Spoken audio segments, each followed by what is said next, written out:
All right, folks, it is that time, so I am going to call this meeting of the Champaign County to order at 6:30. Will the clerk please call the roll? Cowart. Esri. Here. Farney. I'm here, but my microphone doesn't work. Furtado. Here. Greer. Here. Hanauer Friedman. Here. Locke. Here. Lockshin. Here. Michaels. Present. Pugh. Present. Rodriguez. Here. Rogers. Sexton. Here. Smith. Here. Storr. Present. Straub. Yes. Taylor. Here. Thorsland. Here. Finish Theronot. Here. Wilson. Here. Carter. Here. We have a quorum. All right, tonight's prayer. As we gather here together today, we pray that we are ever mindful of opportunities to render our service to our community. Let us continue to strive to make a better world. Amen. Let's please rise and for the Pledge of Allegiance. I pledge allegiance to the flag of the United States of America and to the republic for which it stands, one nation, indivisible, with liberty and justice for all.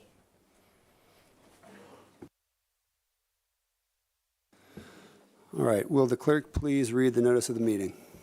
Notice is hereby given that a regular meeting of the County Board, Champaign County, Illinois, will convene on February 22nd, 2024, 6:30 p.m. in the Shields Carter Meeting Room, Brookins Administrative Center, 1776 East Washington Street, Urbana, Illinois, in said county for the purpose of allowing and ordering payments of claims against the county, receiving and acting upon reports of committees, and such other matters as may be brought before said meeting, which said meeting shall continue in session from day to day until the completion of said business. Thank you. Can I have a motion to approve the agenda? Okay, Vanish Theronot. All right, and Ed on the second. Any discussion? Yes.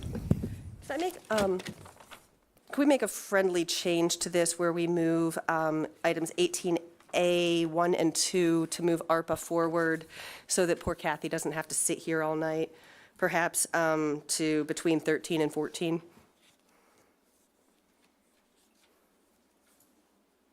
Right, so you want to move that just in between, or just ahead of the minutes, is that correct? Correct. Okay, all right, it's friendly amendment, is there a second? JJ with a second. All in favor, signify by saying aye. Aye. Okay, the motion is amended. All in favor of passing the agenda, please signify by saying aye. Aye. Opposed, same sign. That carries. Thank you very much. So that's between 13 and 14. All right.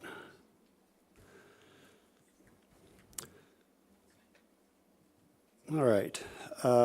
Can I get a motion to approve Resolution 2024-36 appointing Donald Owen as a county board member to fill Kyle Patterson's District 7 unexpired term ending November 30, 2024? So moved by Carter, second by Lockshin. All in favor? Is there any discussion? Sorry. Hearing none, all in favor signify by saying aye. Aye. Opposed, same sign. Welcome to the Champaign County Board, Mr. Owen.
All right, the date and time of the next regularly scheduled meetings are listed on the agenda.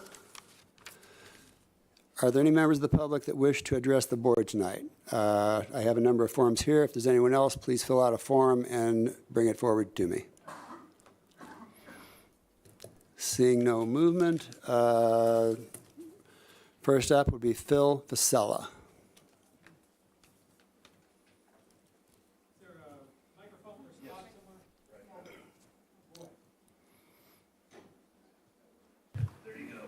Excellent. Really? All right. I am Phil Fasella. Let's see. I guess I'm talking about the solar project in Bonneville today. I own a little warehouse over at 305 Chestnut. It's the old Weirco factory. We've been in Bonneville for about 2 years. And we actually did our own small solar farm. It's been kind of a fun project. But I was also the realtor that put Tony together with Mr. Hatch and kind of got him to come out to Bonneville. And I've already gotten paid. I don't really have a dog in this race at all. But just sort of being a part of Bonneville and I guess seeing the effect that these solar farms have had for other people, it's kind of a fun company. Tony and I guess we went to Parkland together back when we were both still in high school. His partner Anthony I've known since Tony rented an apartment from him when he was in college, so this has been, Jesus, I think like 15 years or something. So both people kind of with pretty good ties to the community. That's unusual with solar companies these days. Tony's lived here his whole life. He bought his parents' house in Thomasboro, and I think he'll probably be here forever. So it's a great local company. I know a lot of the people who work there. I've actually recommended a number of people to apply there. But as long as they're working on these solar farms, it's a prevailing wage job. Depending on what county they're working in, they're making $55, $65 an hour full time. So had a friend of mine's brother who needed a job. He lives up in, I think it's Elliott or something, and he wasn't getting paid from the electrician he was working for. And I mean, being able to do this full time is a pretty life-changing thing. You're talking about making $130,000 a year as an electrician. So these are really great jobs. It's primarily people from Champaign-Urbana working there. And I think this would be a really good thing to approve. I guess the only other thing I can talk about that might shed some light on this is just having the building that we've got in Bonneville and having to work with the village. I really like everybody in Bonneville, but the zoning and planning situation there has been extraordinarily difficult and stressful when we've had to do anything on our building, even down to putting in a fence. It just seems as though there's not really any staff around, and it's very difficult to get anything moved forward. And I think that's why this came to this situation. I mean, when I first broached the idea with Andy Hatch and with Tony and Anthony, I called the mayor of Bonneville, and he said, "Oh yeah, that's no problem. I wouldn't even mind having this in my yard. It's a great idea." I said, "Okay, let's move forward and buy the property and get this done." And 2 years later, these guys even paid Joe Chamley, the village attorney, $30,000 or something to take the time to put together the solar ordinance, and it still didn't get together. And I don't know, it's very difficult because they have a very complex ordinance that requires a lot of actions on the part of staff, but there basically is no full-time staff in Bonneville. So that's, I think, why this ended up where it did, is it's just been very, very difficult to try to put all the pieces together from a regulatory perspective to get this done. And really, it's the same thing we've been dealing with on the building.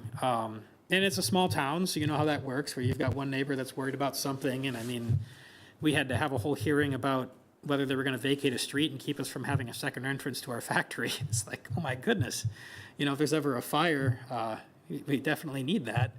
But it took, a lot more to get that done than it should have. So anyway, I'll stop rambling. I know you've got things to do, but I hope you guys can consider moving this forward. Thank you. Next is Tony Grillo.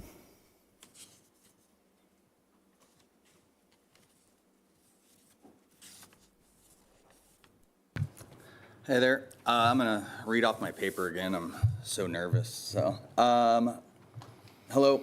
My name's Tony Grillo. I live in Thomasboro. For those of you who weren't here at last meeting, I spoke primarily about the direct economic benefits of this specific project.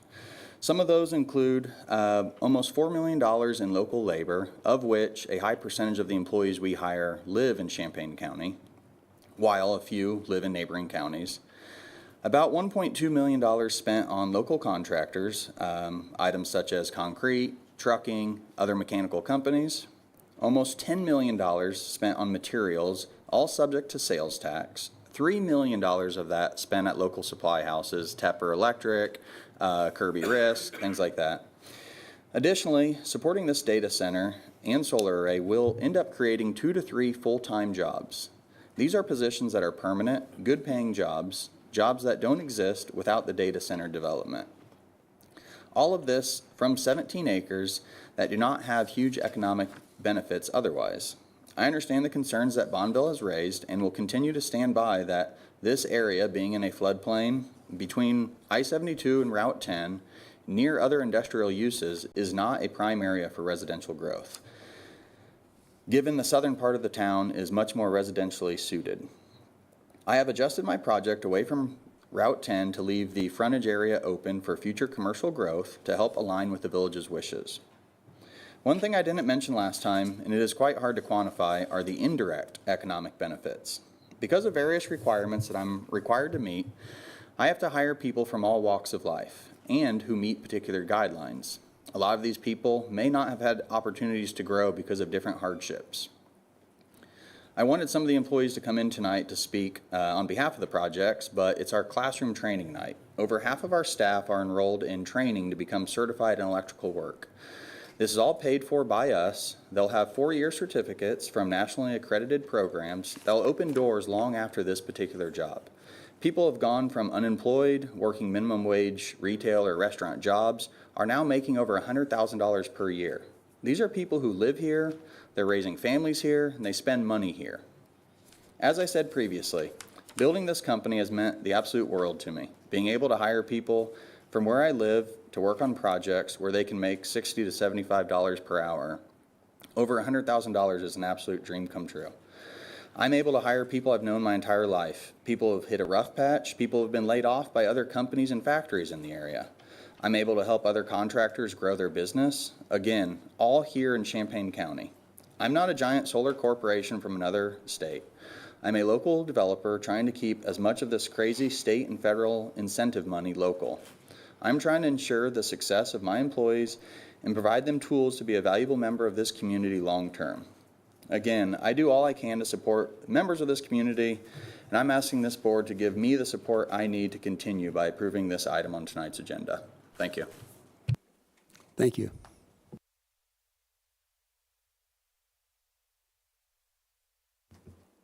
Next up, Tyler Evans.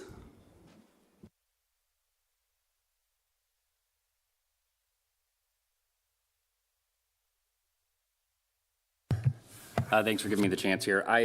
I'll keep it simple. I'm also here to speak in regards to the Bonneville zoning, and just wanted to simply make a few points in regards to that. I'm here to support Tony and to support any of the board members who, maybe are on the fence on making this decision. I'm going to support Tony. Tony has supported us since these have started. I own a commercial concrete business, so we do a lot of the work for him. So we poured at Indicator today for him, poured 100 yards yesterday there. All that money is, he hires all local contractors. I've got like 15 guys when we get going full steam, so he keeps it all in-house. He's been super flexible with us, allowed us to help grow our business by being flexible to where maybe we have another deadline going on. We recently did Brace Street, where that's, we have 2 weeks to get all these patches done. So we're allowed to, he'll let us pump the brakes where he, on his project and be able to knock those things out. So where normally most people will never do that. Tony's he's a big picture kind of guy. He's on the board in Thomasboro, so I've had the pleasure of working with him on that. He thinks long term, and he definitely big picture guy on those types of things. So he's not a short-term thinker on any of this. It's not like a type of, hurry up and get this done, and then that's an it type of thing. He's just an overall good dude. If we're going to, these things are coming. You may be against solar, right? And, maybe against wind or whatever, but it's coming. So, like, if anybody's going to do it, there's not a better candidate. If you were seeking a candidate, this is the person that you would seek to do it, right? So, I've just seen him I've seen him buy properties just so somebody wouldn't slumlord it and take a hit on it, and I just shake my head at him. But, he'll do those things, and then, he's just super helpful to that regard. Heck, he takes my son and brings him to one of the data centers and teaches him, my son since he was like 13 working, so just an overall good dude, so as busy as he is, he'll take the time to pick my son up and bring him in there, and they'll teach him how to work on, some of the data center stuff, which is, I pour concrete. I don't get into that. And so, again, I just wanted to offer support for Tony since he supported us so much, be here for him, and to be here for you guys to offer a little bit of support for you, knowing that he does a lot for the community. So thank you for your time. Thank you. John Garth.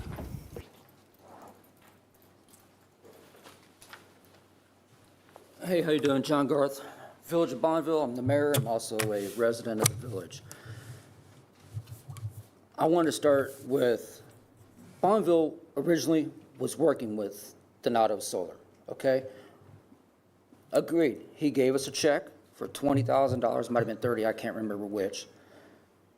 We had a project going with him. It was going to go forward. We even passed a solar ordinance for him. So that's not an issue.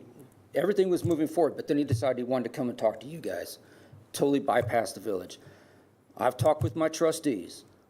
I still think we can get this project to go through with with Donato Solar, with Tony. I'm not saying that he's not a good guy. And everybody's saying he was a good guy. We were working together. We had a good working relationship going, but then all of a sudden, I don't know what happened. He just stopped communicating with us.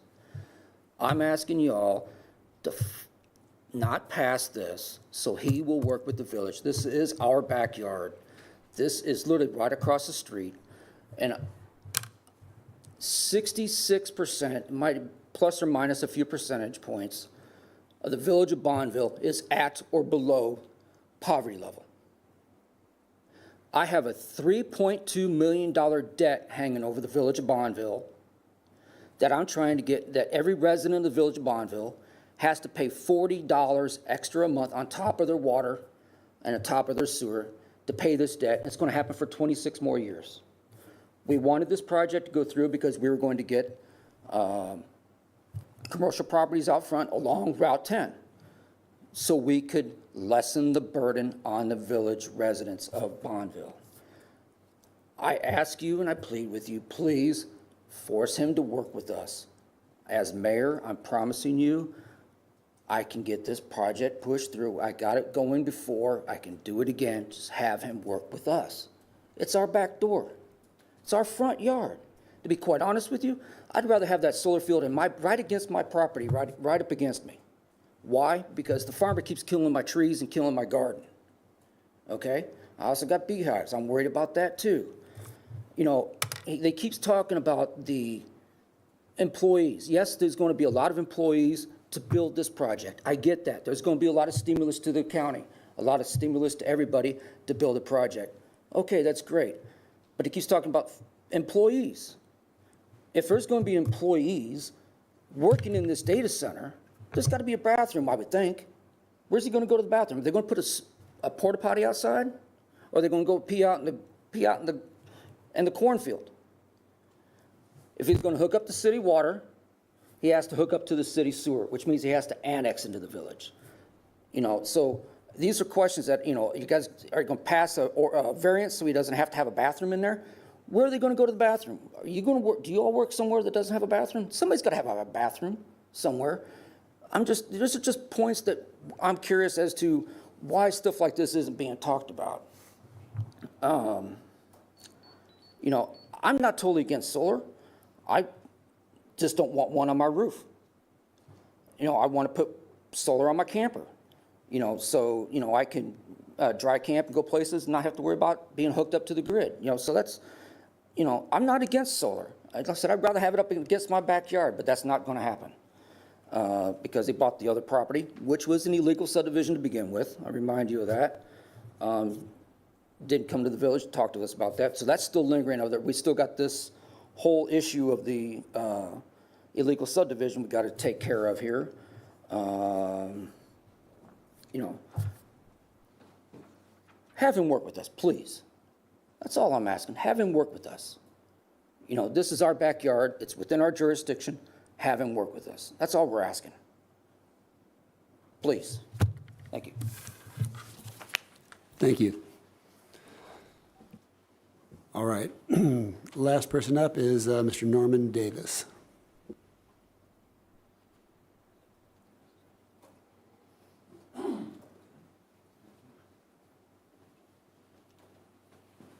Good evening, ladies and gentlemen.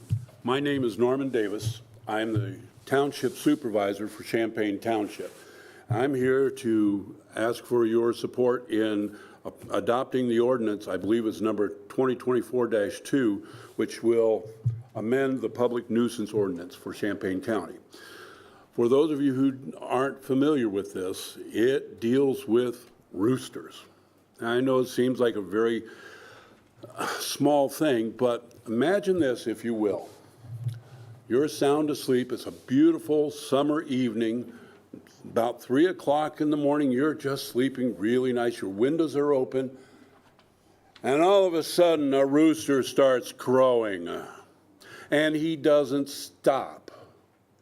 And he keeps you awake for the rest of the night. And you've got to get up and go to work at 6 o'clock in the morning. This is the kind of complaints I was receiving from people around 2603 South Mattis Avenue. Now, 2603 South Mattis Avenue is technically in Champaign Township. 2 doors down is the city of Champaign. Another couple of doors north, and it's city of Champaign. But it's you almost need a color-coded map to figure out where you are. But I was getting complaints from other unincorporated areas. For example, over on Finney Branch, they could hear that rooster crowing. The city of Champaign has in their ordinances that they will allow chickens, but not roosters. Roosters are not necessary unless you are planning to breed chickens. Their noise is obnoxious and unnecessary. And to be honest with you, I believe that you have received, the Environmental and Land Use Committee has received other complaints from other areas, including Seymour and I believe Dewey. Right now, what we're asking for is that the nuisance ordinance be amended so that it comprises a similar area to what the burn ban was, which is 1,000 feet within a home rule area, a municipality. I'm sure that in the future, if you get sufficient complaints, you might want to extend that to all residential areas, not ag areas, but residential areas. So I ask for your support on this nuisance ordinance amendment, and I thank you very much for your attention. Thank you. Are there any other members of the audience that wish to address the board? Seeing none, I'm going to close public participation. All right, moving on, can I get a motion to approve the consent agenda? Aaron, Mr. Smith, motion and a second. No discussions allowed, so will the clerk please call the roll? Court. Yes. Esri. Yes. Farney. Yes. Furtado. Yes. Greer. Yes. Hanover Friedman. Yes. Locke. Yes. Lockshin. Yes. Michaels. Yes. Owens. Yes. Pugh. Yes. Rodriguez. Yes. Rogers. Yes. Sexton. Yes. Smith. Yes. Storr, Yes. Straub, Yes. Taylor, Yes. Thorsland, Yes. Vantage Theronot, Yes. Wilson, Yes. Carter. Yes. Motion passes. Do any members of the board have communications to share at this time? JJ, go ahead. Thanks. I just have two things to mention. One, in today's News Gazette, there was a real nice section about agribusiness here in Champaign County. And as a representative of District 3, I just found it fascinating, and I'm so proud that 6 of the 7 previous ag business leaders that they've recognized in the interviews today are all from District 3. And I'm just every day amazed at the amount of agribusiness and the impact it has on our daily lives here in Champaign County, and these fascinating stories about farmers persevering and changing with the times and doing what we need to feed the world right here in Champaign County. So congratulations to Steve Hettinger, who's from Philo. He'll be the News Gazette's Ag Leader of the Year later next month. They'll do an article on him. The second thing I'd like to mention to the board and to the public is to recognize a graduate of Unity High School, Elise Knudsen. She plays basketball for Millikan University. She is on their women's basketball team. She, this last week, set the all-time scoring record for Millikan University women's basketball, and they have had quite a history of excellence there at Millikan. In addition, she is now a 3-time CCIW Player of the Year, which has never been done before. So my congratulations to her and her parents and grandparents who all still live in the Philo area. Thank you. Mr. Wilson? Thank you. I have 2 items also, and this is related to veterans. And these are notices from David Murphy, who is the superintendent, Champaign County Veterans Assistance Commission. Number 1, there's a personnel change. I don't know everyone knows this, but now the public knows this, that the administrative assistant has resigned, and now there is an opening for an admin assistant in the VAC, and that job posting is now posted on the website. So if anybody's interested in applying for that job, you need to be a veteran, but if anyone interested in applying for that job, then go to the website on the county board. And the second item is more of a kudos, really. Free haircut for veterans. Free haircut for veterans. The Royal School of Beauty offers free haircuts for veterans. And this School of Beauty is located on 2522 Village Green Place in Champaign. Business hours 9 to 3, Monday through Friday. So free haircut for veterans. That's it. Thank you, Jeff. Anyone else? Go ahead, Eric. Thank you, JJ. And we had some good stuff there about the veterans too. This is not good stuff. I'm an angry man. I'm always angry. And people are used to that. This is about guns. We had a high-profile case here in Champaign County where a gun that was stolen from a car was used to shoot somebody in the back who was outside having a cigarette. I'm not pro-cigarette, but I'm anti-being shot while I'm having one. That person died on Saturday. They were just married for 3 months. The gun was stolen out of a car down in Savoy from a person who left it in their car, which I don't understand. We watched on the news, and if you watched the Super Bowl, it was an exciting game, right? And they had a big parade, and a lot of people went down to this parade, and there was gunfire. 22 people were hurt, a lot of them children. 1 person was killed.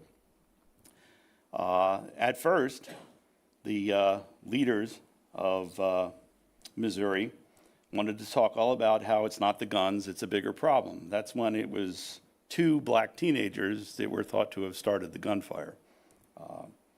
Turns out it was some 20-something white homosexuals who started the gunfire, who didn't like the way the black teenagers were talking to them. Missouri has no gun laws. They have almost nothing. There's no age restriction, which is a violation of federal law.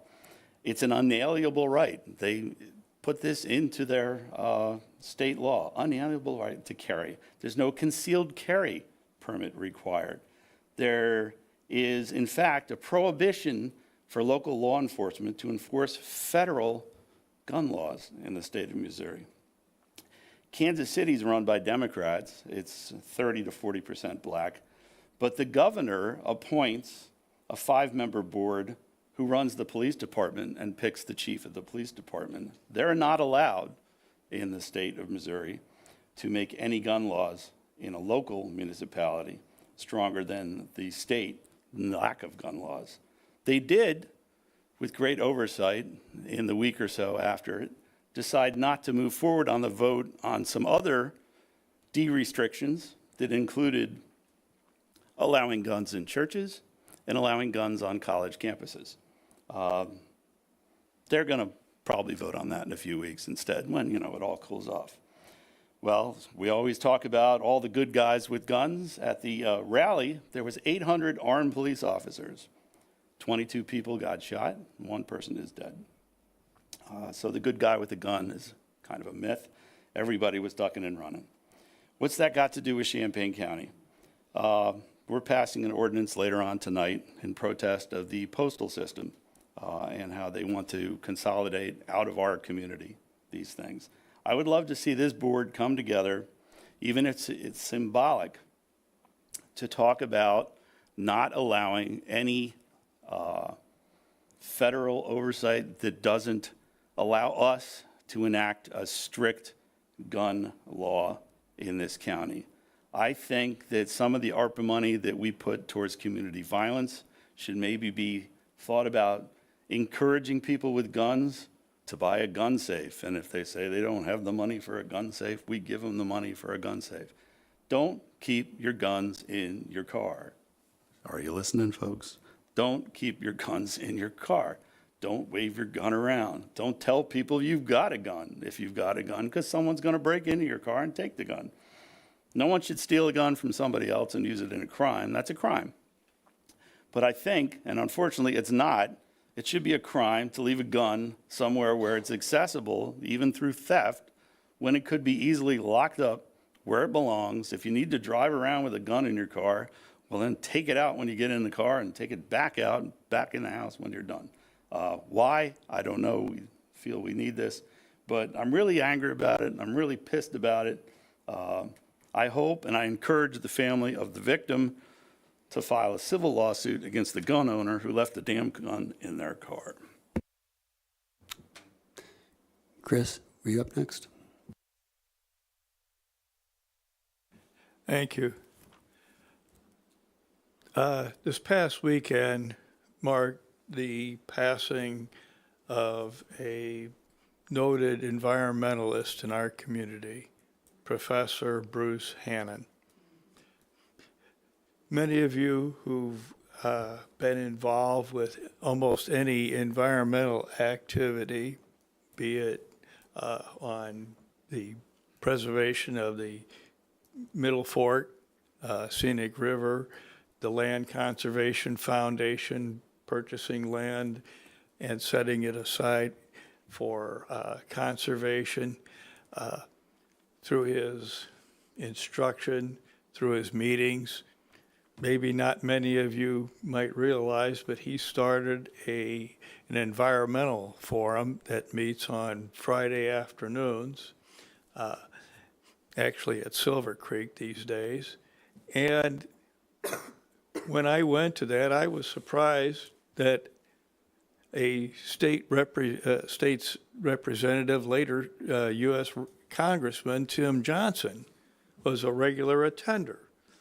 And a good deal of the environmental policy that he promoted came from the discussions that he heard at this meeting organized by Bruce Hannon. I just note with sadness that Dave Monk and now Bruce Hannon, we're losing some of our noted conservationists, and encourage others to maybe think about coming forward and picking up the good work that they've started. Thank you. Anyone else? Seeing none, then I'll move on. Okay, you'll have to bear with me now. I stumble through the regular agenda, much less something new. With Kyle Patterson's departure from the board, we need to select a new board chair. According to the county board rules, I'll accept nominations from the floor. Any member may nominate any member not currently a nominee, including himself or herself, and members may decline nomination. So I'm opening the floor to nominations. Do we have nominations? All right, Brett? Samantha Carter for chair, please. Okay, Ms. Carter.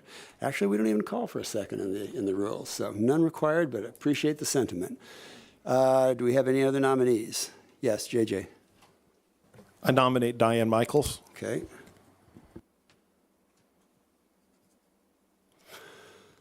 All right. Are there any other nominations? Are there any other nominations?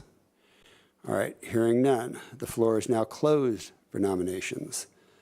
Each nominee will get 2 minutes to speak.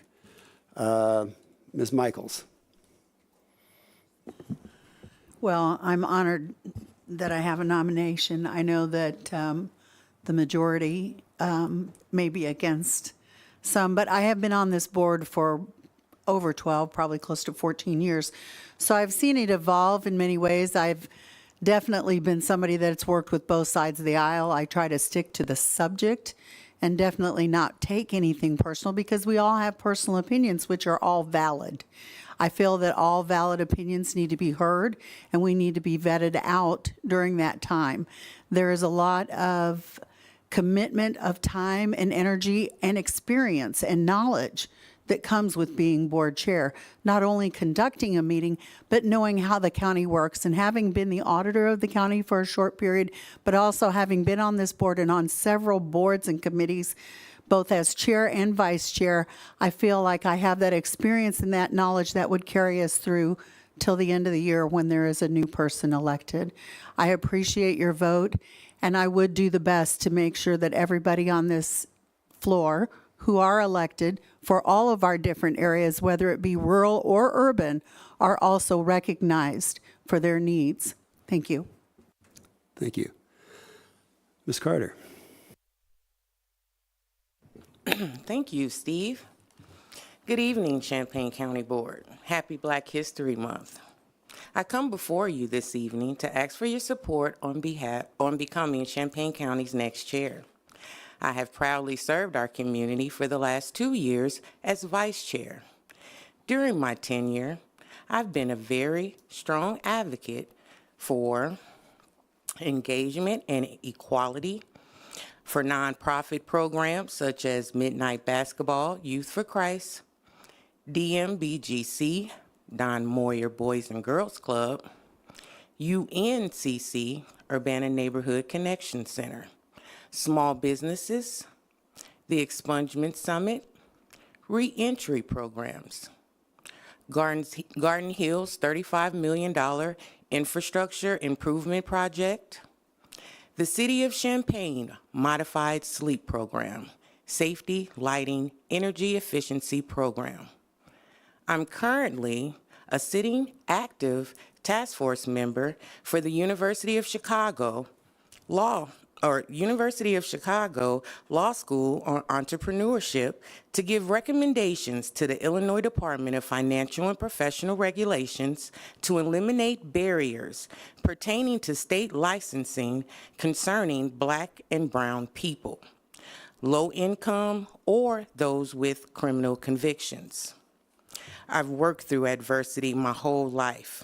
The oath I swore in April of 2021 to become CB6 representative was to faithfully discharge the duties of my position of county board member to the best of my abilities.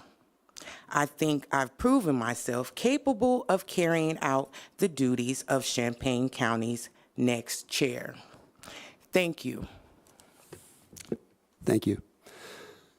All right. Next, I'm supposed to ask if anyone wishes to withdraw their nomination, but I don't think I'm going to see any takers. All right. Having gone through that, we will proceed with a roll call vote. Please announce the candidate that you wish to vote for when your name is called. Could we have a roll call, please? Cowart. Carter.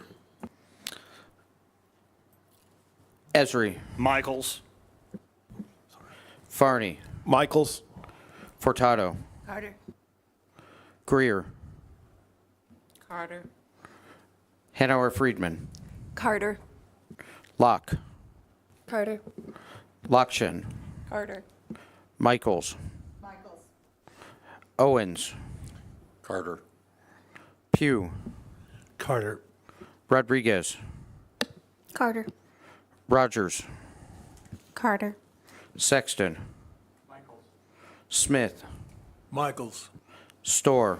Carter. Straub. This isn't a vote against anybody but Carter. Taylor. Carter. Thorsland. Carter. Vanish Theronot. Carter. Wilson. Michaels. Carter. Carter. Congratulations, Board Chair Carter.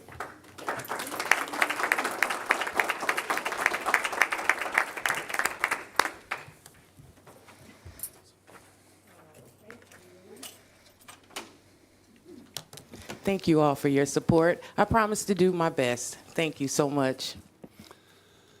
All right, having accomplished that, I now need to move on to new ground again. The floor is open for nominations for the selection of vice chair. Jen Straub. I'd like to nominate Jennifer Locke. Okay. Aaron? Mr. Jeff Wilson for vice chair. Okay. Any further nominations from the floor? Hearing none. All right. Again, 2 minutes to speak. Ms. Locke. I won't use the full 2 minutes. It's my hope that my role as vice chair, if so chosen, will just be to back up Ms. Carter in all endeavors. As a backup, I'm here. I've missed one meeting ever. In my short time on the board, I have taken on leadership roles with a task force. I have 2 liaison positions. I think I've worked with across the board as much as possible in my short time here. And I'm always available. So if chosen, I'll do the best I can, and I appreciate it. Mr. Wilson. Thank you. Well, first of all, appreciate the nomination. It's quite an honor. I've only been on the board for maybe a year or so, and it's been quite an experience, and I've actually enjoyed it tremendously. And I've actually learned a lot. A little bit about myself. I have 8 children and 11 grandchildren. We just had our 11th just about 2 months ago, so pretty excited about that. And then I'm a U.S. military veteran. I served in the nuclear Navy for about 6 years. And then I worked professionally in a number of leadership roles and was able to help different departments turn around and be successful. I see the vice chair as a support role, just like Jennifer said. So it's really a support and a backup. And for me, what I like is I like facts. I like collaboration. I like to focus on the issue, not the personality, which can be really difficult at times, and it can be really heated. But then I've always made it my purpose in life is to focus on an issue and not the personality, and stick to the facts and what is true. So if I get elected to vice chair, I see my role as a vice chair in a support role when needed, as needed. And I'll do my best to focus on the facts, not personality, and support the mission and purpose of Champaign County. And that's it. Thank you. Does anyone wish to withdraw their nomination? Seeing none.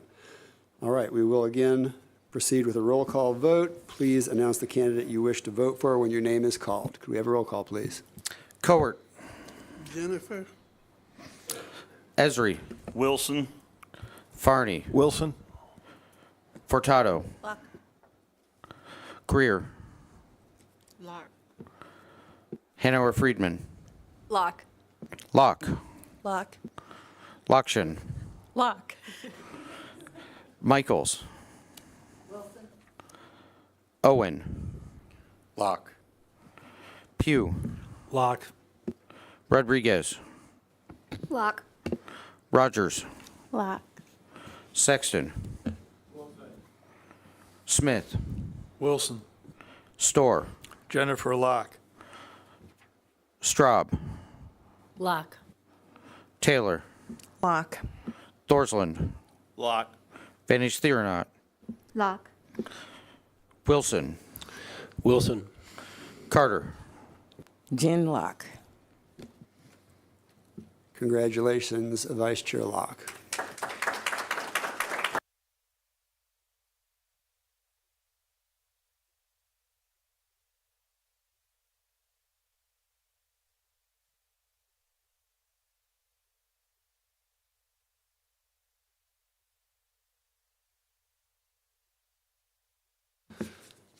All right, moving on with our amended agenda, I believe we're going to what would have been other business, the American Rescue Plan Act, and an update from our ARPA project manager.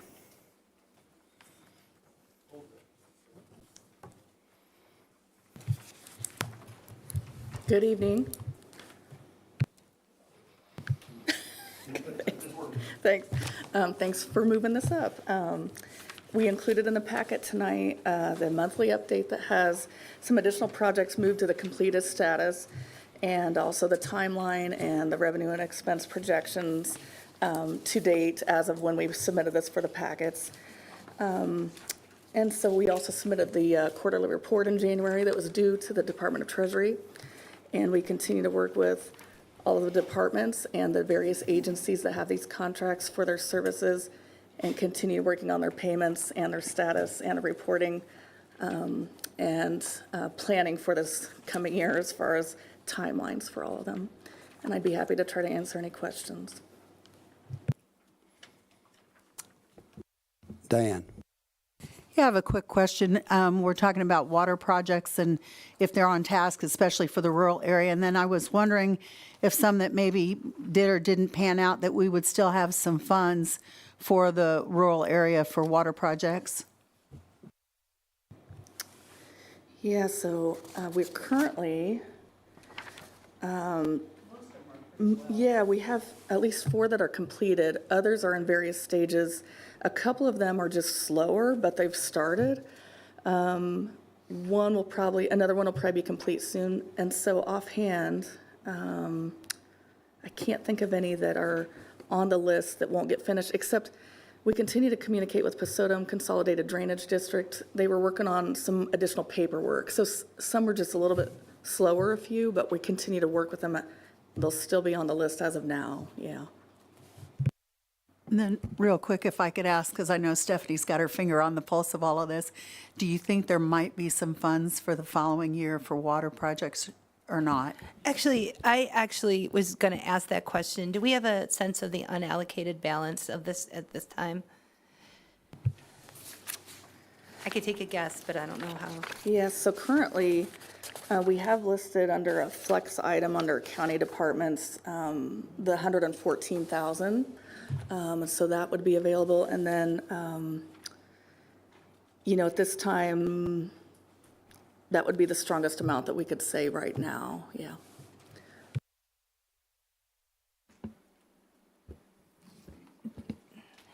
Actually, I have a question for Diane. Diane, is there a particular project that you're aware of that needs like a little bit more money, or? There's a couple of them, but I'd like to get with the villages themselves, because I know that we partially did some, especially in my district, and yet there were other things that maybe could push it a little farther. I know Ludlow, Thomasboro, also there's a little bit around the village of Rantoul. So I want to get with the village administrators and the heads of those areas to see if we can finish some things up or just kind of enhance them just a little bit. Michelle?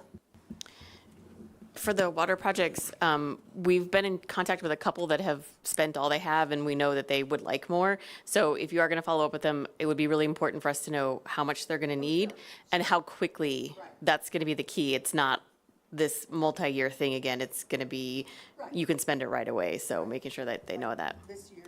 Yeah. All right, Eric? Yeah, this is a happy Eric. I think this is one of the better things we did with ARPA.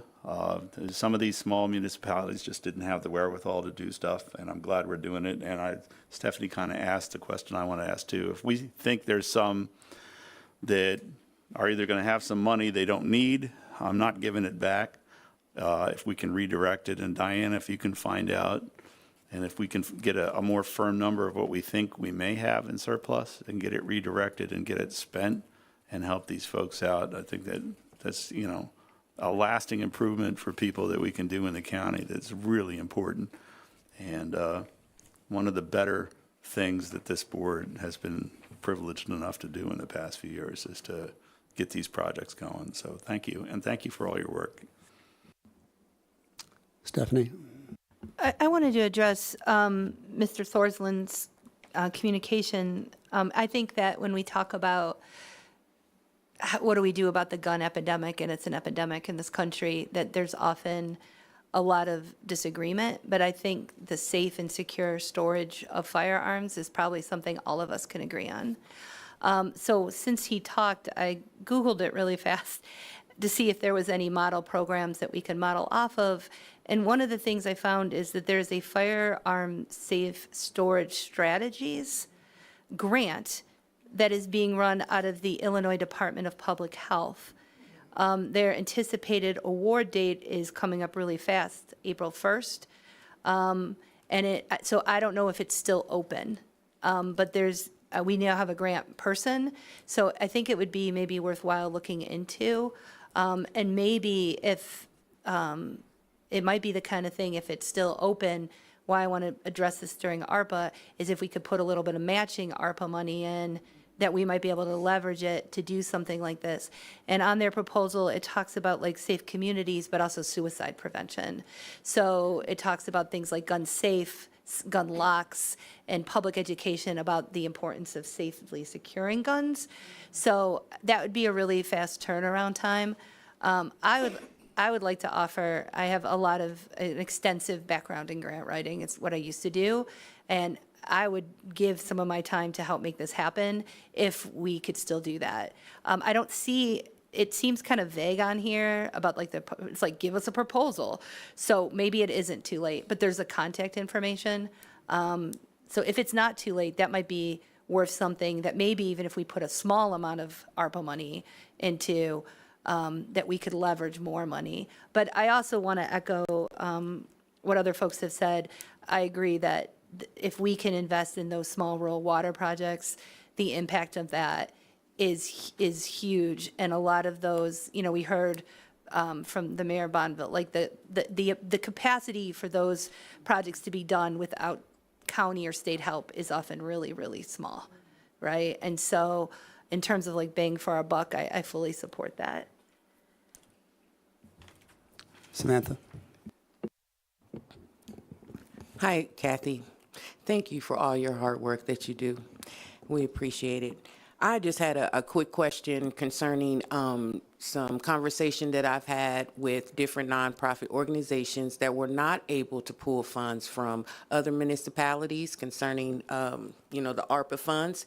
And their biggest concern was not having transportation, and they were looking to purchase vehicles to help operate their nonprofit organizations. Both organizations have been in this community for numerous amount of years. My question to you is, they have not applied here, and I was wondering, is there like a time frame that I should tell them to maybe submit some information? One nonprofit organization was talking about something about a signage that they wanted to install outside their organization on their building, and another was talking about transportation. So I was just wondering, like when we're going to receive those funds back, what time frame like would you be looking at to hear something from here? To hear something. So at this point, the concern is if we start with a brand-new grantee, they don't have enough time to expend the funds because they're going to need to expend the funds by the end of this year, and we're going to be reallocating the funds to them at some point this year. We don't even know when. And then we open up the whole can of worms of, well, if we're opening it up to new grantees, we have to open it up to all new grantees, and we need to come up with a process, and we need to make that fair. So if that's the path the board wants to go down, we should decide that now. I think that's a dangerous path to go down, and we run the risk of having to give money back at that point, which is why we had been focused on going back to current grantees to see if there's additional work that can be done on their projects with additional funds. But that is all a board decision, so. Even though they're ready to go, they know how they would spend the money and it would be spent. I think the concern would just be, are you opening it up to all kinds of new grantees? Are you going to redo the whole application process again? Like that, I think that's the ethical decision that needs to be made then, as a board. Diane? You know, I can understand that, and I can appreciate what Ms. Carter was talking about. But I also remember that we cut back on funding that we did to very worthwhile organizations that we couldn't fund more to get them to finish their project. And so I think that might be a little bit of what the administration is trying to say too, is that maybe there are those that we cut how much we really wanted to give them in the beginning, and those are the ones that are already ready and set up to go before we start from scratch on something. Although I can certainly appreciate your thoughts and comments of making sure everybody's covered. Further questions? Chris?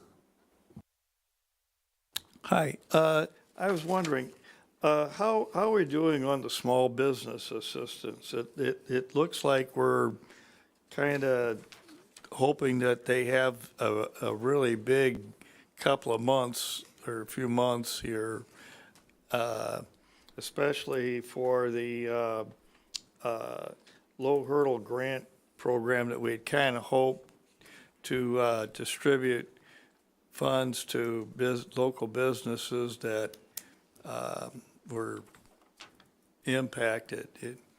Thank you. Yeah, as far as the small business assistance, they're all on track, especially Justine Peterson has almost spent or requested all the dollars allocated there. For the EDC low hurdle grant program, they were in process of submitting a proposal to be able to, for us to draft an agreement for that assistance. And they were trying to wait it out to see how well the state grants assisted businesses in the community to see if there are any gaps remaining.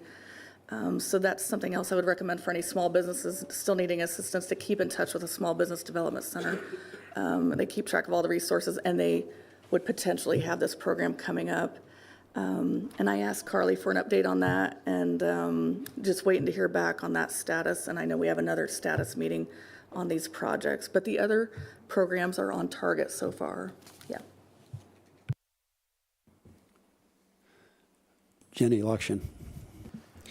I have a question. I don't know if this is a Michelle question or a Kathy question, but I'm wondering about like the internal county department projects where there are small things that we could be ready to go on, like if those would be an option for quick turnaround of funds. Like I'm specifically thinking about Ellie and I toured the juvenile detention center not too long ago, and they're in dire need of a paint job. Facilities, we don't have painters on staff. I wonder, if there's something where we could just know, okay, it's going to cost us X amount of dollars to get this facility painted. Like, let's turn around and do it. Let's hire somebody and do it. Like, is that an option for these funds, or? Yes, and I have a list, and if you have something, I'll add that to the list. But yeah, we have a list of things that were kind of wish list beforehand, but didn't quite get above the other more urgent needs. And if we have additional funds, we'd like to come back and hit those. And I'll add painting JDC to that. So, and if you guys talk to any department heads and they mention something, please tell them to forward it to me, because I do want to have a buffet for you. So when we do actually have some allocation, we can look through the entire list at once and make some choices. So, JJ, did you have a question? Thank you. We all received a letter from Mr. Mark Sheldon concerning the broadband project. And I know that administration is looking into some of the issues that were raised there, and still feeling like I'm a new guy on the board. Things that I hadn't even thought about or knew were part of this project. Looking at it, a couple of things that concern me that I'll express those concerns to administration when they're looking into it. But representing a rural area, I'm very concerned about this project, and is it going to happen? We're in crunch time, we're hearing now. And so do you have any idea, suggestions? How do we light a fire under somebody's butt and get this moving along? It seems like, or are we getting to the point where it's too late to turn the ship around? Do we still have options? Do you have any gut feeling on that? One thing about timeline, they have through 2026 for the They do? broadband. Okay. So they're not under the 2024 deadline. But I know Okay. what the letter's under review currently, and I don't know if Michelle has more info, but yeah. Yeah, we don't have a lot of details right now. We're kind of parsing out the legalness of that letter. But I will say that it is not too late to change courses if we needed to. And I think everyone here is thoroughly committed to this broadband project and doing what needs to be done to make it happen. And I think by reinstating the broadband task force, we have also made that quite clear to our current vendors that this is a serious project to us and we want them to prioritize it a little bit higher than it currently has been. Samantha. I just would like to mention that with the RPC household assistance, I think if there are some funds that are returned, that would be a great investment to help people out that are dealing with difficult, hard times paying bills. Under that program, they assisted 338 households with bills for water, wastewater, utilities, rent, and mortgage. So I think that would be also a great use for any funds returned to the county. Thank you. I would just say, Chair, we have checked in with RPC and they would be able to facilitate that again if we had additional funds to get to them. So that's definitely on our list and very doable. Exactly, because they ran out. So I know that the need is definitely still there. Thank you. Ms. Furtado. Yeah, I kind of want to echo Mr. Farney's point and what Michelle said, like the broadband project isn't going to fail and the vendors will deliver or we'll move on, like, period. Like, and I've made that really clear to the project manager that we've hired in order to facilitate it. I was pretty unhappy with how slowly it was going. And so in our meetings with, I meet sort of at this point bi-monthly with admin to go over, we go line by line through every project and I get an update on where everything is. And on the ones, and both internal county projects and external projects, I got a bunch that are on my watch list. And I want to say, like, Kathy and Michelle have, like, knocked on doors, demanded meetings, been like, a lot of these projects, I know Mr. Wilson has brought this up several times, have now started moving because they made it really clear, like, this is it. Start spending your money or we're moving on from you, because we aren't giving any of this money back to the federal government. And the broadband project in particular, there was no project we heard more from. And there was nothing, to be perfectly blunt, that was so ambitious. This is an incredibly ambitious project that we've sort of embarked upon. Some of it, I think, too, has to do with timing of state funding, which is sometimes can be very frustrating. I know that's another issue with one of the projects, the project with the building trades for the pre-apprenticeship program. They were able to leverage an additional $1 million to match our $200,000 to get that project off the ground. But when they're going to get it is like every week, the state's like, next week, you know what I mean? And so they're going to start expending some of our funds to get the project started. So I think sometimes where there's these complicated funding models, that's part of the issue. But we definitely also don't want uneven development.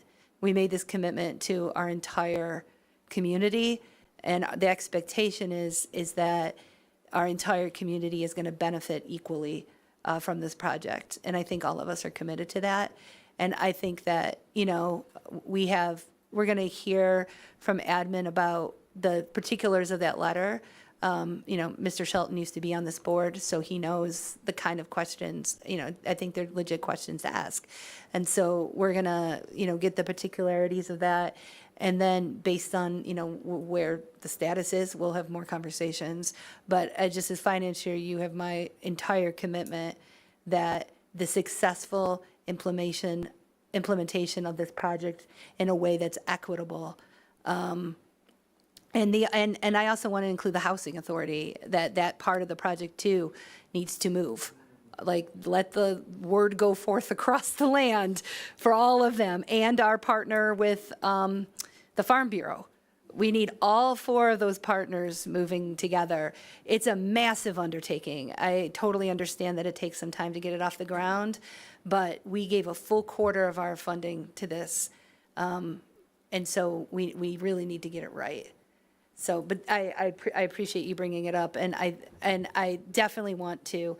We have the committee, but I think maybe having some reports back from that committee to this body might be useful, so that we all have an understanding of the status. I like the idea of the committee because they could delve much more detailed than we could in this meeting, but I also want to make sure, I think we all have a responsibility to oversee this particular project. Further questions? Jeff? One is a question, and one is, I agree with you, Stephanie, and thank you for saying that, and also for Mr. Farney, his statement. I read the letter, I'm assuming we all did too.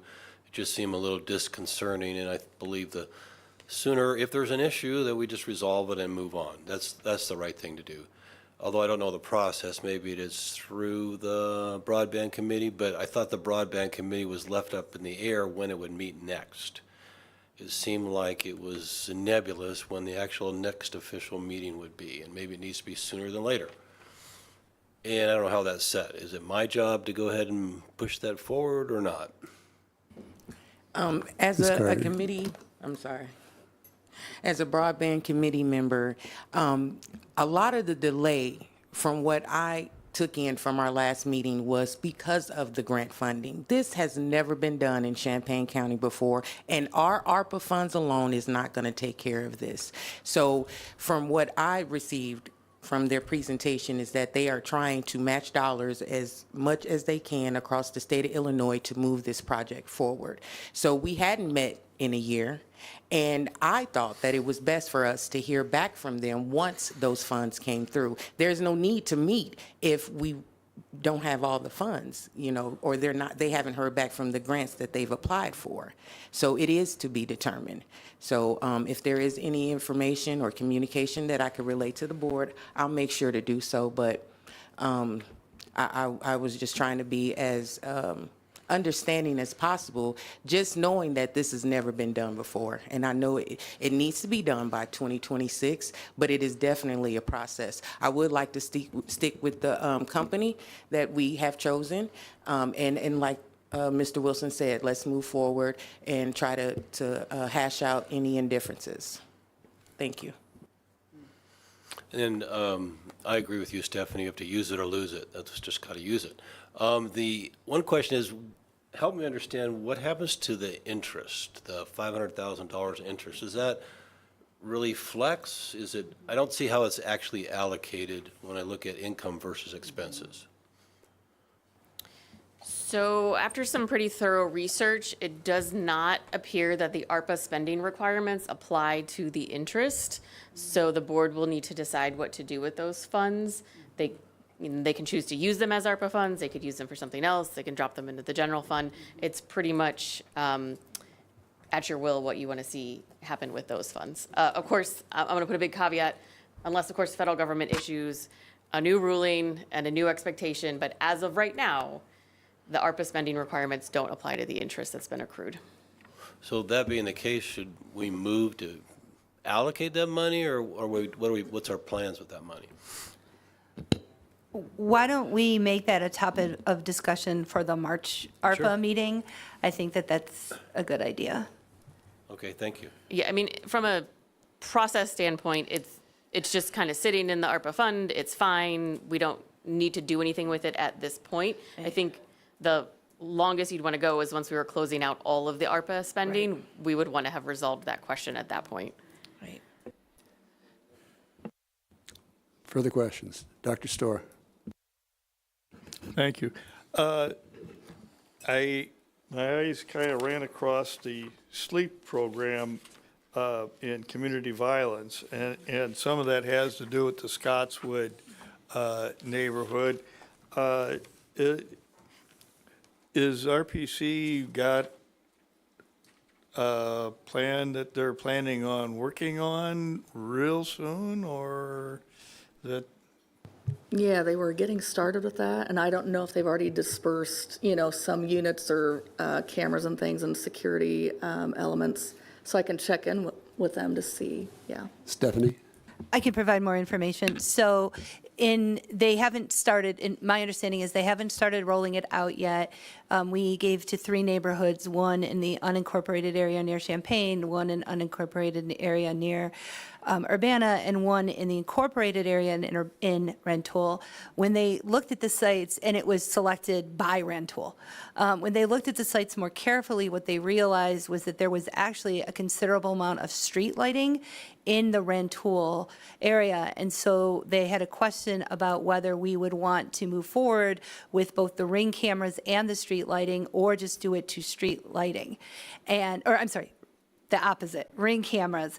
And so our esteemed board member Michaels is working with the city of Rantoul to get an answer to that question about which direction they want to go. I'm fine with us going in either direction. Once that question is resolved, my understanding is then they will be rolling it out with the idea that the actual construction limited, maybe installation is rather the better word, would start once we have consistently better weather. But my understanding is I think that they want to get to the marketing part of it now, the outreach part of it now, and actually RPC contacted me today to see if we had an answer on that, and Diane is going to follow up with Rantoul to get that answer. So that's what the holdup is. I will say one thing. I am not worried about RPC spending money. Like, RPC spends their money and they manage their programs. So there's some on here that I'm more worried about because they're newer or it's a newer idea. And there's some I'm like, maybe it started a little bit slow, but I know they're spending their money, and I put RPC. We've had several other projects. Samantha mentioned some of them earlier with RPC that all were resolved beautifully, so. Ms. Carter. I just wanted to speak on the sleep program. I would suggest that the RPC maybe reach out to the city of Champaign. As you know, that I worked that program personally, and they were amazed of how many people signed up for the sleep program just simply by going door to door. So I do understand, as Dr. Furtado stated, that they want to do the advertising, but the best form of advertisement is to actually get the employees to go door to door and speak with the constituents. I think the program was very successful through the city of Champaign, and some people opted out not to get the lights, but they were definitely interested in the video doorbell. Thank you. I'm not seeing any other raised hands, so thank you, Kathy. Appreciate it. The second part of this moved agenda item, it's a request for ARPA funds from Board of Review. John Burgee with Board of Review is here. Welcome, John. Oh, excuse me, we have 2/3 of the Board of Review. Okay, good evening. I'm John Burgee, Chairman of the Board of Review, and with me is Chris Diana, my Board of Review colleague. The Board of Review would like to make an ARPA request to acquire a subscription to CoStar. CoStar is a subscription-based service for commercial property data and market valuations. It would allow the Board of Review to research properties, including multifamily, retail, industrial, hotels, office, and land from their database. The Board of Review would use CoStar similarly to how we make use of the multiple listing service for residential comparables and valuations. It would be of particular use in providing evidence for property tax appeal board cases. Most of those are commercial cases and high dollar value properties where the Board of Review is defending the current assessment. Property tax appeal board cases are decided based on a preponderance of evidence, and CoStar would allow us to provide evidence. So in summary, CoStar would provide the Board of Review a commercial analytical tool akin to what the MLS provides us for residential properties. The pricing for the subscription was submitted in the agenda packet, and if you have any questions, please ask us. It's Furtado. My suggestion, so in terms of, unless I'm missing something, I don't believe the Board of Review has received any ARPA funding. I believe this is your first request, is that correct? That is correct. So I think in terms of fairness, supporting this is fair. I will say this, how we've handled all other software and subscription services is we did it through 2024. So that would be my recommendation, that we pay that first year, and then we would add this to, I believe this will get us about to $200,000 a year of software and subscriptions that we're paying out of ARPA that we're going to have to figure out what to do for in 2025. That, to me, is the cleanest way to budget it, because then we have to make that decision for all of those kind of things to move it back onto the general fund, or, you know, if there's special revenue funds that we could move it onto. But I would fully support a thumbs up for the first year of whatever the heck this, I always forget the acronym of this thing. Yeah, it's CoStar. JJ. I'd like to echo Stephanie's comments, and also having been in the real estate industry and having worked in the treasurer's office, knowing that this basically is evening the playing field for the county. The folks that are coming to the Board of Review to ask for their assessments to be changed, they're using every bit of data they can to nickel and dime us. And so it's only fair, it's fair to all of the taxpayers of Champaign County that assessments be done right, and this software is going to help us get there. Further questions? Yep, go ahead, Leah. Thank you, Steve. I'm totally going to support this. It makes sense. I think it's a great idea. It's not a huge amount of money. Yay. My question is probably really stupid, but I have to ask because I don't know. The last sentence of this memo says, he mentioned there are typically CPI +1 price increases, but those are negotiable upfront. What does that mean, CPI +1? The Consumer Price Index. And this is what the rep from CoStar told us, typically how it increases annually. It's a subscription service. You can choose 1 year, 2 year, 3 year, and it's priced accordingly. Obviously, if you just buy 1 year, I think it was $15,480. If you do commit to 3 years, it would be $13,464 a year. Okay, so just to make sure I understand. So it's not like if we were crazy and we decided we were only going to do 1 year over and over and over again, it would just go up by the CPI. That was my every year. understanding from him. Yes. Okay, thank you. +1, right. Any further questions? Stephanie? I also want to point out, Mr. Farney mentioned like some nickel and dime cases. The Board of Review is also dealing with some, I don't know, dollars and big dollar cases where there are some entities that are challenging their assessment in ways that would have devastating tax consequences, not only for the county, but also for the school districts that those areas are in. And so making sure that we give our Board of Review the best tools possible in order to answer those challenges, I think is just frankly our duty to the taxpayers in those areas. And in part because if they're successful, the proportion of the tax burden that would then fall upon individual home property owners in order to fund things like schools would go up.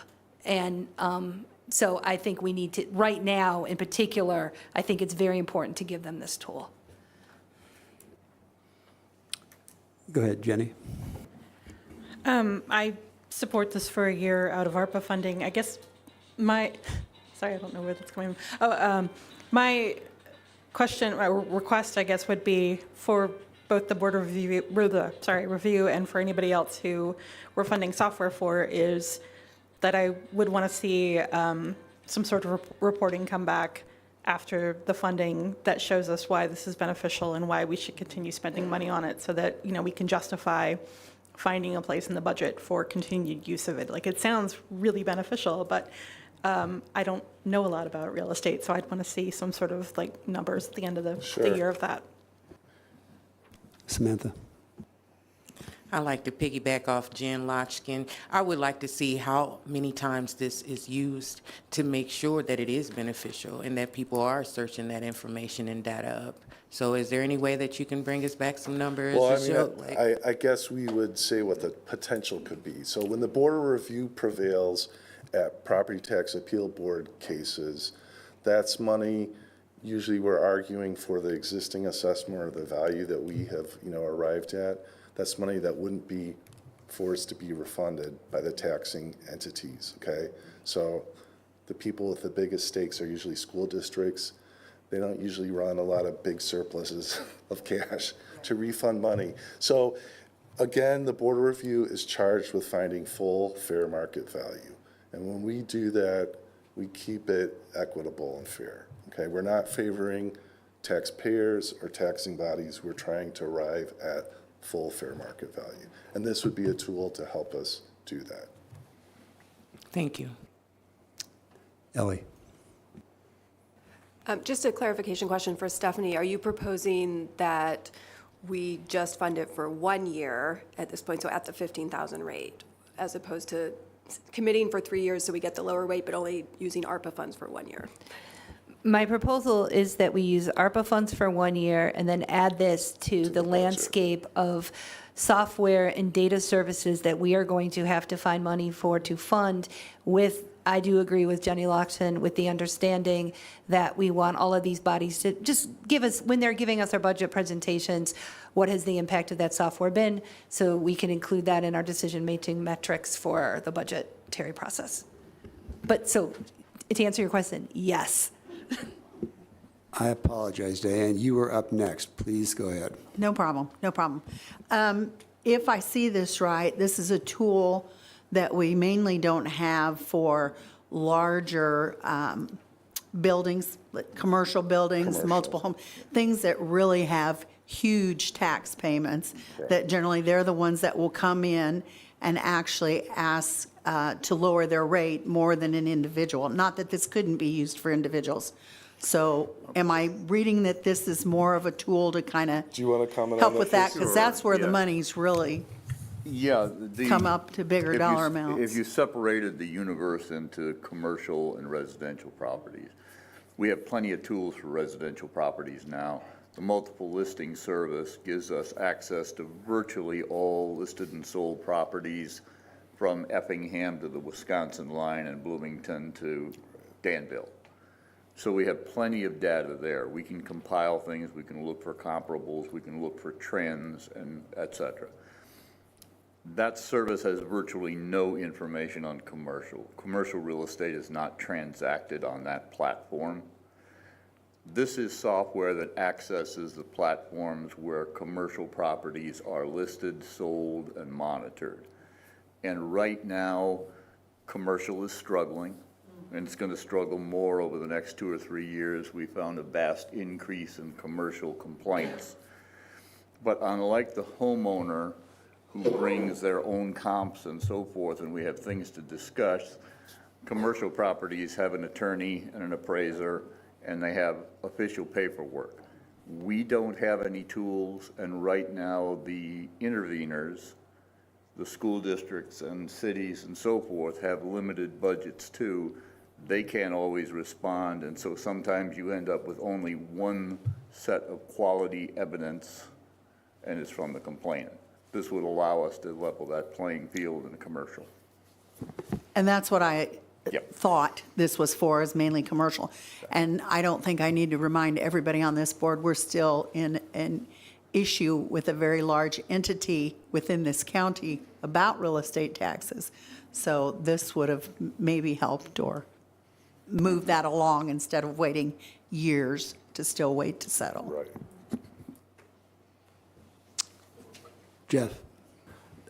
Just for clarification in my own mind, I thought we could cash flow through '26, but it had to be earmarked in '24.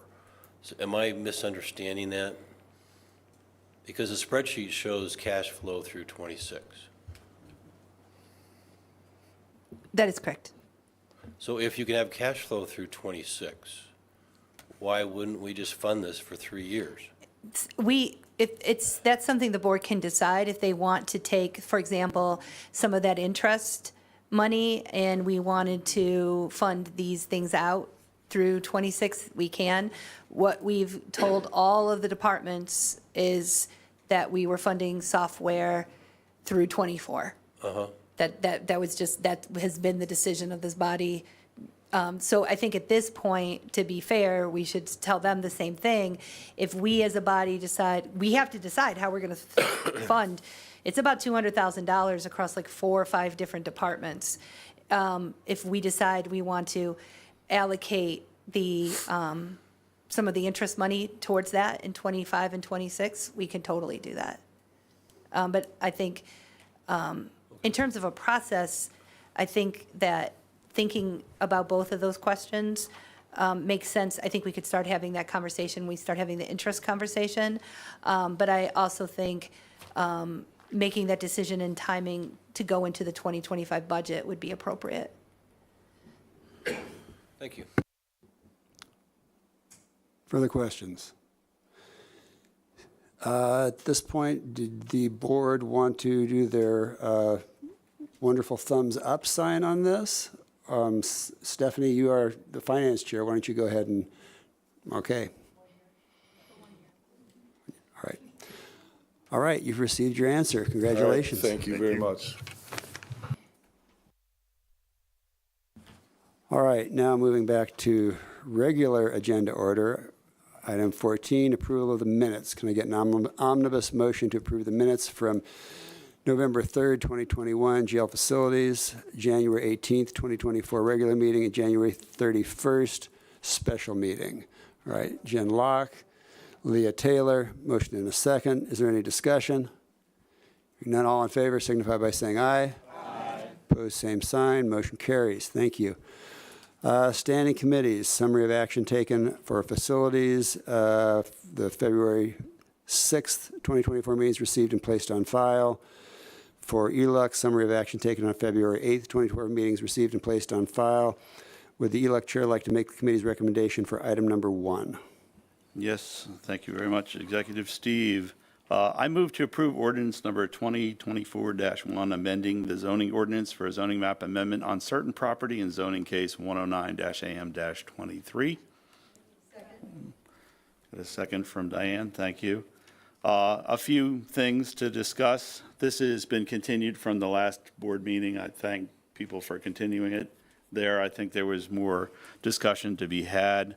The reason why we have to do, and it can be protested, this is a map amendment as opposed to a special use by the board, because there's 2 principal uses on it. There's the solar array and the data center. Again, it's within the 1.5 miles of Bonneville, so Bonneville has the right to protest that. This was a recommended denial from the ZBA. It was not a unanimous recommended denial. It was 4-3. I was ZBA chair, then you've heard this all before, for quite some time, 8 years, 10 years on the board, the ZBA. And all of the findings of fact were in the affirmative on this case, all of them, except they decided those who voted to recommend denial was because the Village of Bonneville had plans for its 1.5 mile ETJ. The ETJ, if you recall, is outside of Bonneville. The people in it aren't part of Bonneville. They don't vote for the Bonneville leadership, but you are affected by what Bonneville wants to do in there. So they were allowed to protest, and that's within their right. If the data center was pulled out of this, then it would just be a special use permit by the board. It would just be an ordinary majority and not protestable. We recommended approving this zoning map amendment at ELOC 6-1. John Hall is here if you have questions. I appreciate everyone who's worked hard to bring these parties together. I appreciate the testimony both from the petitioner and from the Bonneville. to state their things. We've heard about the economic impact, and we've heard about alternate plans going forward. So this is a roll call vote, and we need 17. Go ahead, Aaron. Yes, I was wondering if we could have Mr. Hall come forward it was brought up in comments about the restroom facilities and what, like the variance, I believe it is, that this would have from that, and just explain it to the board since you, it was John. brought up. Thank you. Okay, there isn't employees at a data center on a regular basis. And the health department tells us that septic systems don't really work for widely intermittent use. They're good if you have a constant flow, small though it is, a constant flow keeps everything working. So in the view of the zoning board, well, also Champaign County doesn't have any ordinance that requires bathrooms anywhere. You might want to think about that. But specifically for data centers, there isn't a human occupancy there even weekly, as far as I know. That's testimony we've had. And it's just not a good thing to put in a septic system for something like that where you have such intermittent use. Did that answer your question, Mr. Esri? Does anybody else have any questions for John?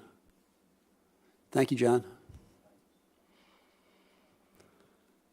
All right, as Eric stated, go ahead. I did have some other comments. I'm going to vote no on this, and the reason is I have nothing against the project, nothing against the people, Mr. Grillo, Mr. Donato, nothing against them. It has to do with the fact that Bonneville does not want this. My analogy, you may not agree, but my analogy is with what the state did to the counties in the wind and solar ordinances, and that they basically took those away from the county and said, we know what's best for the rest of the counties at the state level. So here's what you get to live by. And my analogy is, this is the county telling Bonneville, we know what's best for you, so you're going to have to live with it. Maybe that you don't agree with it, that's fine, but that's my analogy, and I think I've been pretty consistent with sticking with the local villages such as Homer. I voted against that community solar farm. That one didn't involve a protest, a true protest. They didn't have protest rights, but they were against it, and that's my reasoning. Again, it's not the specifics about the project. It's sticking up, I guess, for the other local, smaller units of government. I don't have compelling reason in this case, to say, well, the greater good is to approve this particular project over the wishes of the lesser governmental body, I guess you could say smaller governmental body. And again, I'm going to stand with Bonneville, and that's my reasoning. Thank you. Okay. Diane? I'm going to respectfully disagree with my colleague over here. I think that we need to certainly take the vote tonight. It has been on here for quite some time. I think the two parties have and will come together again. As was stated in the public participation, it's not like somebody really doesn't want it. It will happen one way or another. And with the process that we have, this is going to take 3 or 4 months to get off the ground and get all these permits and everything done anyway. At that time, I do believe that everybody will be able to work together and have a meeting. As in public participation, the gentleman from Bonneville, the mayor from Bonneville, said that he was ready to talk and come back to the table again like they were in the beginning. Honestly, I think there was just a bit of a miscommunication. We have a we said, they said, and something got lost in translation. I think we need to move forward with this, and I will be voting yes. Go ahead. I've been torn both ways on this one. And so I'm trying to figure out principle and practice and reality. And the way it's hitting me is there are a few nuances that need to be ironed out, and they can be ironed out. And I think they can't. I believe they can't be ironed because both parties have said they were committed to ironing this out. So in that case, because there is a path forward, and Bonneville, the way I understand it, Bonneville still wants the project. It's just there's some nuances that need to be resolved. So based on that, I'm going to side with one of my colleagues and be contrary to my other colleague. Keeping us in suspense. Thank you. That was awesome, wasn't it? So I'm going to vote yes for this one. Any other comments? Go ahead, Jenny. I feel like I remember was it last month when this was on the agenda, discussion of let's put this off a month and give the parties time to discuss. It's disappointing that didn't happen. I mean, it sounds like you want to, but I don't know why it didn't happen. I know that in the example of the wind ordinance from the state, the protests from, was it Mahomet and St. Joe were withdrawn after conversations with people in that time that had elapsed. I wish that time we'd given this month had been taken to reach a conclusion that would make you both happy. I don't know how we're going to get forward without moving this forward tonight. So I will vote yes on this. Further comments? Seeing none, would the clerk please call the roll? We need 17 affirmative votes. Coert. Yes. Esri. No. Farney. Yes. Furtado. Yes. Greer. Yes. Hanauer Friedman. Yes. Locke. Yes. Lokshin. Yes. Michaels. Yes. Owen. Yes. Pugh. Yes. Rodriguez. Yes. Rogers. Yes. Sexton. Smith. Storr. Yes. Straub. Yes. Taylor. Yes. Thorsland. Yes. Finish Thiernot. Yes. Wilson. Yes. Carter. Yes. The ayes have it. Motion passes. Moving on. Would the elect chair like to make the committee's recommendation for item number 2? It is with both pleasure and trepidation that I move to approve ordinance number 2024-2, amending the public nuisance ordinance to prohibit the keeping of roosters in residential districts within 1,000 feet of a home rule municipality. You have a second? Second. Thank you, Leah. We reviewed this request in October, and we had the township supervisor from Champaign Township out a few times. This has been an ongoing problem for them and for other places. We decided at ELOC to keep this limited for now to the 1,000 feet of a home rule. This could be reviewed at a later date by simply removing within 1,000 feet of a home rule. It would apply to all residential areas. In the past, the state's attorney's office has said that some regulation of agriculture is permissible in residential districts. I am a former 20-year farmer with livestock, chickens, and crops, and I can tell you everything that Mr. Davis says about the frolicking good fun of a rooster at 3 o'clock in the morning. They like to talk about it, and they party hard. So I'm going to vote yes on this, even though I'm a former rooster owner, because it's consistent, I think, with the Champaign city ordinance for the keeping of hens. I believe Urbana is the same. I'm getting a no from Jen. Okay. If I lived in Urbana and my neighbor had a rooster, it wouldn't live long. And I don't eat roosters anymore, or I don't eat meat. But, and this is, as Mr. Davis said, consistent with the burning ordinance we did with the 1,000 feet of a home rule. And that was done some time ago. John is here if you have questions about roosters or about the ordinance. And this is a roll call vote, but it only needs 12. Any questions? Go ahead, Jenny. Sorry, this is just a vocabulary question. You're saying it's within 1,000 feet of a home Rule. is the rule, because home rule is a thing, and I got a little, No, it's within 1,000 Tangled feet in my- of a home rule the rule is municipality. within 1,000 feet of a home? No. No. 1,000 feet No. of a home rule? Yeah, Okay. Champaign is a home community. rule Got it. municipality. Okay, I wasn't yeah. sure which one you were It's trying a legal to term, to not- speak there. Thank yeah. you. Go ahead, Emily.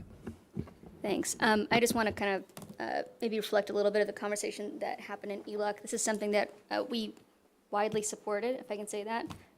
We also see this maybe as a first step in possibly expanding this in future as we get more input, maybe see how this goes, and possibly then expand afterwards. But we do believe that this is, or at least our conversation reflected, that we believe this is a good first step. Aaron. And I guess to further expand, again, yeah, this is kind of a first step. As Mr. Thorsland said, it can, being part of the nuisance ordinance, it's easily amendable. Granted, it's not going to happen in a day. It'd take 2-3 months maybe if it came forward, as something to be amended. But yeah, the home rule. So that's what Savoy, Champaign, Urbana.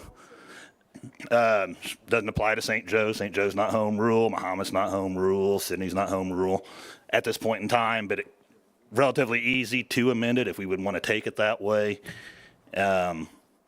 So yeah, it's again, I think Emily put it well, it's a kind of a first step, and we'll, I guess, somewhat see if we keep getting complaints, see what comes out of it, and see if we want to expand it further into the county. It would come through ELUC again first, and then eventually, if that would happen, show it back at the board. But so yeah, that's again, we were at ELUC, as Emily said, we were all for it. So Thank you. Go ahead. Just as a person who grew up on a chicken farm until he was 5 years old, I am very much for this.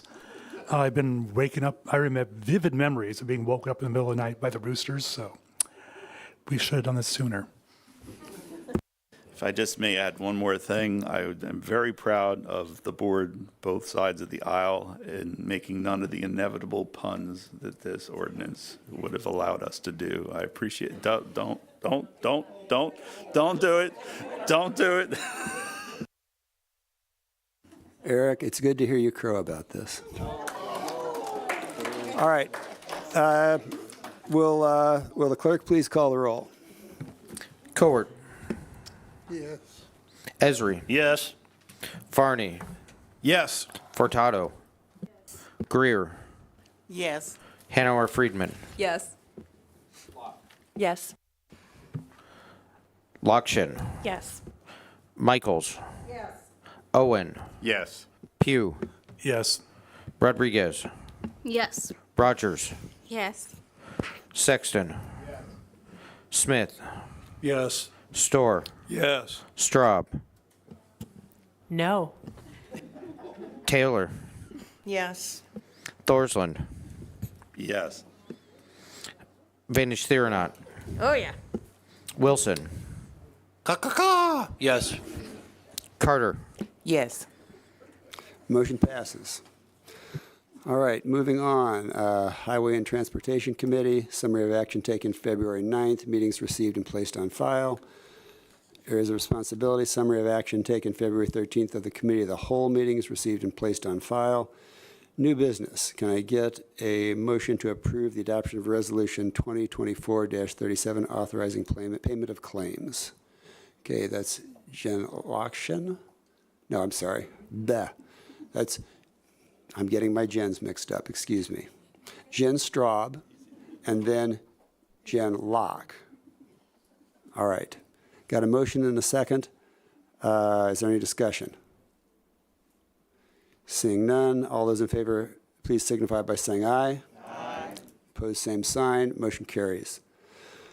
All right, can I get a motion to approve the adoption of Resolution 2024-38 opposing proposed changes to Champaign Postal Processing and Distribution Center Motion from Lokshin, second from Thorsland.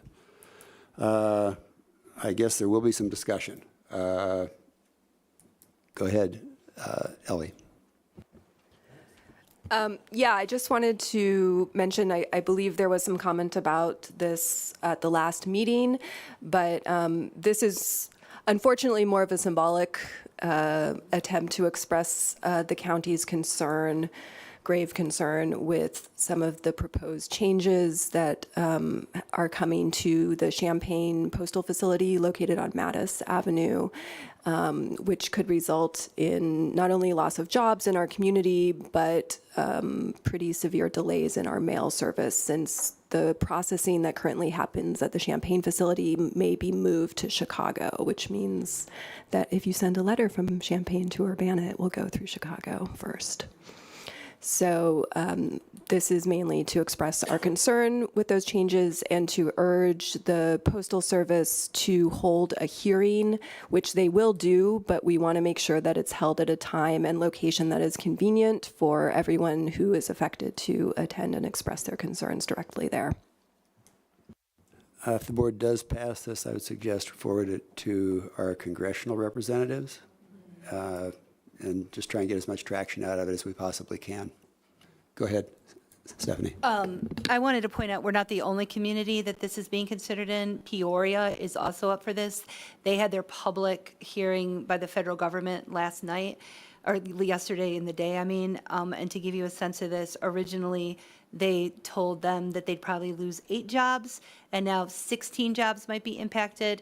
Not all of those are always jobs lost. Some of those get sucked up to Chicago, and some are gone. But what's really nefarious about this is the feds won't tell the local communities how many jobs will be lost until after they make the decision. And in almost every case, the projected number of job loss goes up after the decision has been made. And I wanted to mention that I know Representative LaHood had reached out to the Postal Service and asked for, I want to know how many jobs are being impacted in my district. That was in the news coverage about it. So I do think sending this on to our congressional representatives so that they could add their voices to this is super important. And I also want to thank, I don't know if everybody knows this, but Jenny and Ellie are the folks that worked on putting this together. So big thank you to them for taking this on. Further questions, comments? Go ahead, Beth. So this is going to have knock-on effects beyond just the post office jobs, because the News Gazette, as of a few weeks ago, went to mail delivery of newspapers. They already, I believe it was the editor-in-chief of the Washington Post, when asked how they could compete with the internet for mail delivery, said, I don't know, how fast can you get your delivery trucks to move at the speed of light? This is just adding insult to injury, and local news is still a very valuable source of local information, and it is a dying resource, and I would like to try to preserve that, regardless of the bent of our local news. And this is going to kill it. We will not have a newspaper if this goes through. There's no way people are going to be getting newspaper. I mean, I've got people complaining already that it doesn't come in the morning. It's going to come 3 days late. Jen Straub. My day job is eviction prevention. Sometimes the difference between a family being homeless and being housed, usually successfully for several years after a tough time, is 1 or 2 extra days in the mail. So I am in support of anything that we can do to show support for our local mail carriers and to oppose this measure. Further comments? All right, hearing none. All in favor, please signify by saying aye. Aye. Opposed, same sign. That's the outcome we wanted to have. Thank you. All right. Can I get a motion to approve the adoption of resolution number 2024-39, approving budget amendment BUA 2024/2/109, Fund 1080, General Corporate, Department 041, State's Attorney, increased appropriation $33,525.26, increased revenue 0. Reason, appropriation to purchase new vehicle for the State's Attorney's investigator, and our State's Attorney has been waiting patiently in the audience. Motion by Jen Straub, second by Jomala. Any discussion? Go ahead, Brett. Yeah, I know this vehicle is needed. Thing is, though, I have a problem with the actual vehicle being picked. Subarus are not known for actually a long-term car. They're not going to last that long. And just the fact that I did look, oh, here we go. I did look at the, looks like we're getting from Sarah Honda. I did look at there. We could get a Toyota Camry for about $15,000 less, or a Honda Odyssey about the same price. And those cars are going to last a lot longer and save us a lot more money long-term. So that's why. Further comments? Any questions for our state's attorney who's been waiting patiently? JJ. My only comment was I was happy to see that this is a vehicle that's still under warranty, so that means maintenance, the bigger things that potentially could come up is going to happen at the dealership. It's only got 7,000 miles on it. And I also appreciated that the state's attorney's office went through and got 3 different quotes on 3 different vehicles. We don't see that all the time, and so I really appreciate that it wasn't just, oh, we found this one vehicle, we want it right now. So I am going to support this, knowing that it's available right now, and they've done their homework, and they say this is what they need. Leah. Basically exactly the same what JJ said. I was super happy to see all of those points. That was really impressive. I'm also going to be supporting this for the same reasons. I mean, I'm not going to tell her that this is not what they need to be driving. Samantha. I will not be supporting this. I would like to echo County Board Member Brett. I think that we could get a vehicle that is less expensive to do their job. Thank you. Any further comments? Dr. Storr. I came in wanting to find out why we couldn't find a more economical vehicle, but I was persuaded by the state's attorney's argument that this would be better suited for what their use is going to be. And I sympathize with all those who said that correctly that I think a less expensive, more economical vehicle might have been selected, but I am going to support this, and I assume that any repairs will come out of the state's attorney's annual allocation. Not seeing any other hands. I'm sorry. I actually do have a logistical question. Is this a budget amendment? So doesn't it require a? It doesn't have the little. Yeah, she said. Oh, she did. I apologize. I didn't see it. Okay, so sorry. I missed the email. Thank you. So this will require 15 votes then. All right. Okay. Will the clerk please call the roll? Cowart. No. Esri. Yes. Farney. Yes. Furtado. Yes. Greer. No. Hanover Friedman. Yes. Locke. Yes. Lockshin. Yes. Michaels. Yes. Owen. Yes. Pugh. No. Rodriguez. Yes. Rogers. Yes. Sexton. Smith. Yes. Storr. Yes. Straub. Yes. Taylor. Yes. Thorsland. Yes. Vantage Theronot. Yes. Wilson. Yes. Carter. No. Motion carries.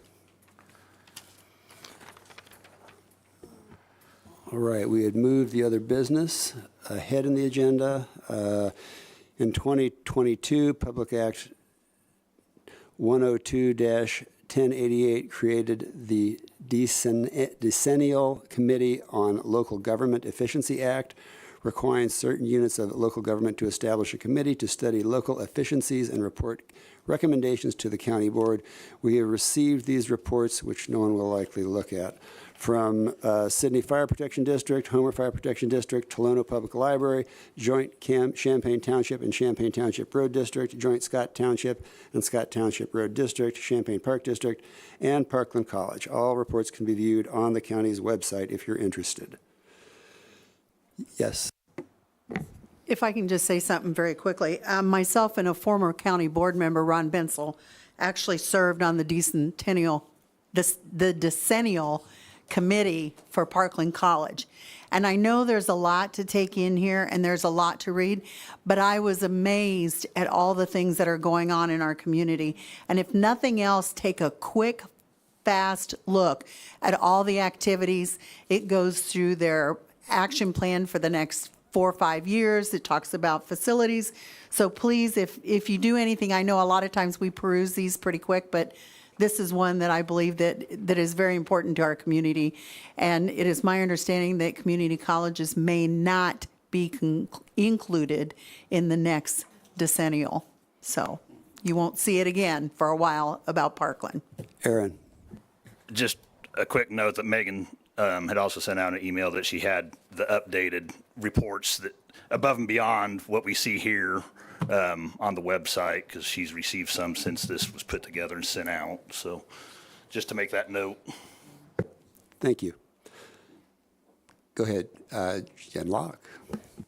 As the nerd who's actually read them because I'm bored, I noticed your name, and I was going to thank you for serving.